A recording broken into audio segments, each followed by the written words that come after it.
সাত সকালে চা বাগানে চলে এলো একটি হাতি। চা বাগানের মাঝে দাপিয়ে আবার ফিরে গেল বনে। হাতির চলাচল দেখে শ্রমিকরা আতঙ্কিত হয়ে পড়ে। ঘটনাটি ঘটেছে ডুয়ার্সের মাল ব্লকের মেন গ্লাস চা বাগানের ৯ নম্বর সেকশনে। শ্রমিকরা কাজে গেলে চা বাগানের মাঝে হাতিটিকে দাঁড়িয়ে থাকতে দেখে।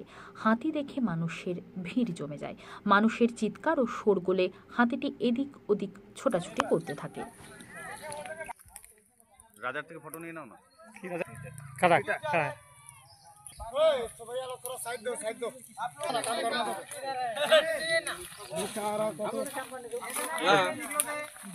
আবার কোন अमीनकर भुट्टावाड़ी में आज 9 नंबर सेक्शन में एक लाला हाथी एक शायद चोट लगी हुई आराम से जाते हैं।